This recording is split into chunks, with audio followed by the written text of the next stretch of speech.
Fala galera, sejam bem-vindos a mais uma aula do canal. Eu sou o Victor Queiroz, seu professor. Nessa aula aqui eu trouxe um conteúdo para a gente ver como aumentar o vocabulário em inglês. Que você provavelmente já começou a aprender algum vocabulário e toda hora esquece o vocabulário. Aprende uma palavra hoje, daqui a 5 minutos está perguntando, amanhã está perguntando, semana que vem está perguntando.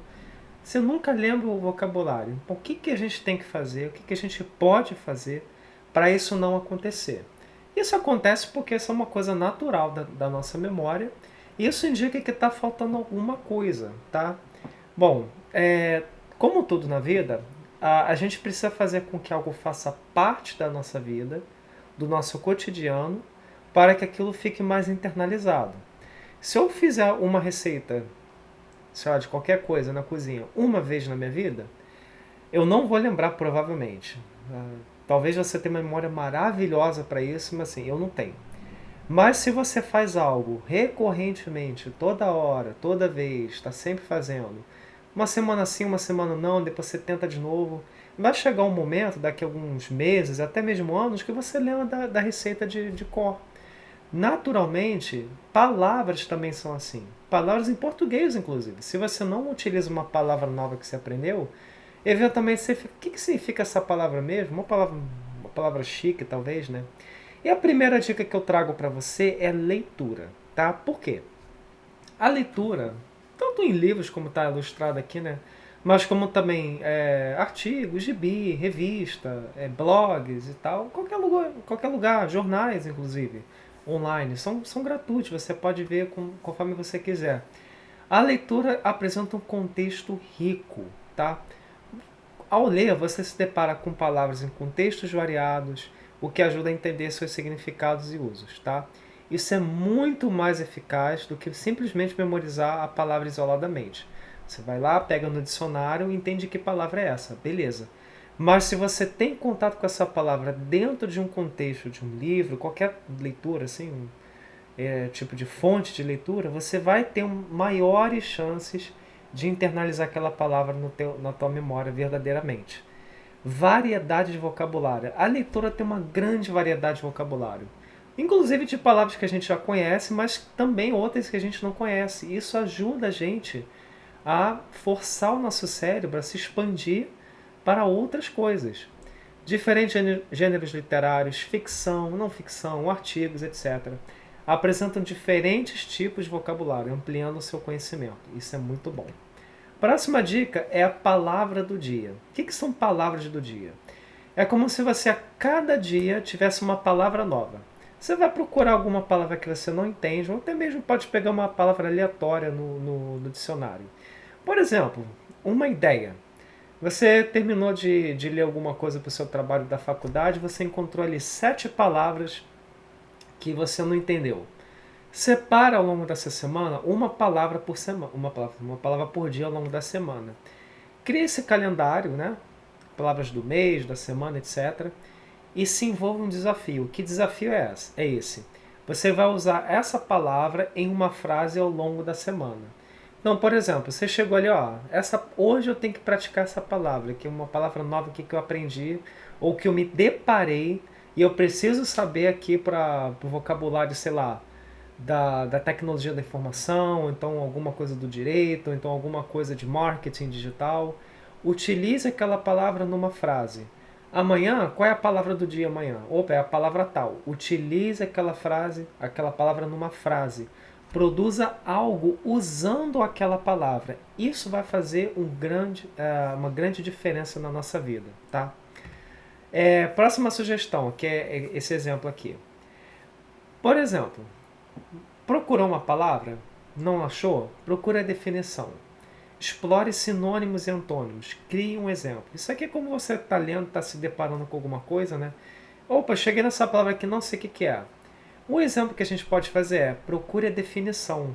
A definição geralmente dá um exemplo daquela palavra.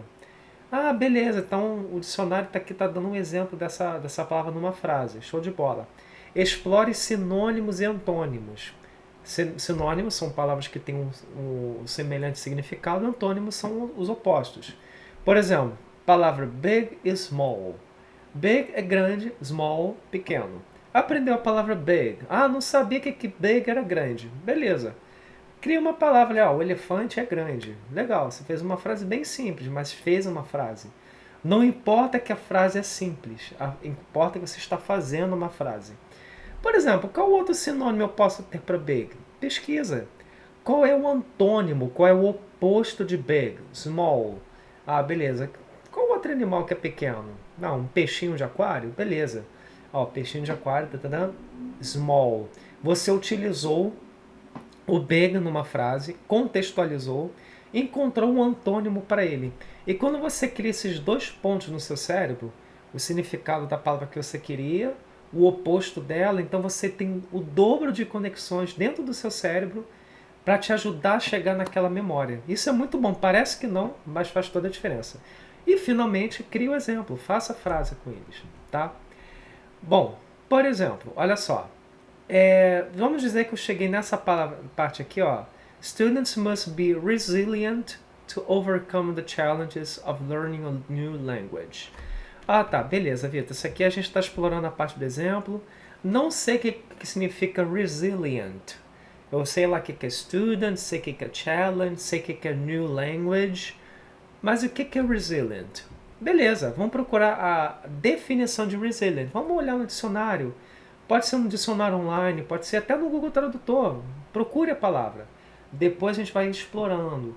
O Google Tradutor não é um problema. O problema é como a gente utiliza ele, como muleta. Se você dá uma muleta para uma criança, ela nunca aprende a andar. Ela tem que engatinhar, tem que ficar de pé, tem que dar uma tropeçada, ficar de pé de novo, tentar andar, tentar correr. É assim, tá? Então, assim, se a gente viver pegando no colo, a criança nunca aprende a andar. Olha só como seria. No caso aqui, né? Students must be resilient to overcome the challenges. Ó, eles precisam ser resilient, overcome the challenges. Vitor, também me deparei ali com overcome, não sei o que é overcome, mas você vai pesquisar depois, você vê ali que overcome é superar. Então, os estudantes precisam ser isso para superar os desafios. Aí você aprende que resilient no dicionário é resiliente. Ah, beleza. Inclusive tem muita gente que não sabe a definição perfeita de resiliente, mas usa isso no português tranquilamente. E geralmente no contexto correto, porque a gente aprendeu pelo contexto. Aprender o que é resilient, aprender o que é overcome, a gente vai voltar na nossa dica de exemplo, vai criar um exemplo. O que eu posso falar? Ah, aquele atleta foi muito resiliente, estava perdendo, mas ele foi, continuou, se esforçou e, sei lá, mudou, virou o jogo. Explore sinônimos e antônimos. Qual é o sinônimo de resilient? Qual é o oposto de resilient? E daí a gente vai explorando outras coisas, beleza? Essa aqui é como utilizar a estratégia do exemplo. Agora sim, o próximo é o contexto, tá? O contexto tem um papel fundamental, importantíssimo na hora de aprender e memorizar vocabulário novo, tá? Aprender novas palavras com diferentes contextos, como em conversas cotidianas, redações, até mesmo posts em redes sociais. Isso é que a gente tem que fazer, tá? Porque às vezes tem palavras que você não tem um significado fixo, tá? Em português, por exemplo, a gente tem isso, ó, tem ali o manga e manga. Qual é que é a fruta, qual é a da camisa? Não sei. Qual é o contexto? Ou você tem ali post. É um post que alguém fez? Ou é o verbo de postar? Postar ou é uma postagem? Em que contexto está sendo utilizado? Procure ali a frase. Olha, ele está sendo usado como verbo, aqui está usando como substantivo. Legal, deixa eu usar um exemplo disso aqui. Ah, o fulano postou sobre aquilo. Utiliza no contexto. Essa aqui, ler redes sociais, conversas cotidianas, observar. Tá vendo uma série? Opa, chegou ali numa coisa ali na legenda em inglês? Anota. Observa aquele contexto, tá? E olha só, um exemplo que a gente tem. A gente tem aqui meticulous, que é meticuloso. Significa ser extremamente cuidadoso e detalhista, prestando atenção em cada pequeno aspecto de uma leitura, tá? Então, de uma tarefa, leitura. Acabou ficando com um errinho aqui. Tá, então olha só, você tem alguma coisa meticulosa. Então você tem a palavra meticulous. Como eu utilizaria nessa estratégia aqui do contexto? Seria, por exemplo, ó, the artist was meticulous in her work. Spending hours perfecting every brushstroke to ensure the painting was flawless.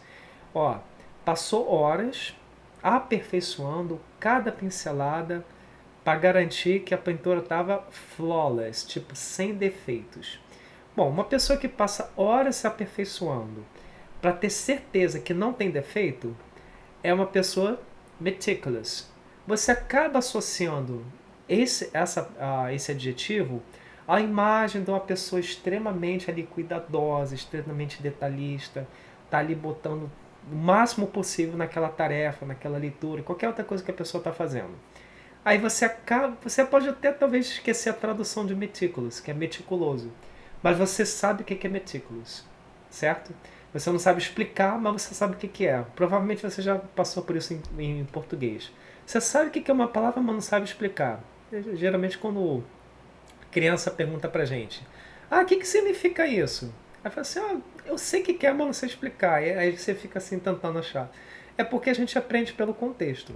E se você parar para pensar, gente, todas as estratégias que a gente tem visto aqui, como por exemplo, no caso do exemplo, você está criando uma frase, né? No caso da palavra do dia, aquela tipo, diariamente fazendo uma frase, criando exemplos, tá tudo envolvendo o contexto. Então eu posso até dizer, inclusive, que o contexto é uma estratégia que está onipresente em todas essas coisas, porque todas as vezes a gente vai precisar de um contexto para deixar as coisas mais claras, mais bem explicadas e ajudar a nossa memória, tá bom? E o que a gente pode concluir disso aqui, tá? No caso aqui do exemplo anterior, aprender a palavra meticulous dentro de um contexto ajuda a compreender seu significado e uso. Ou seja, repara que aqui a gente tem a palavra significado, não é a palavra tradução.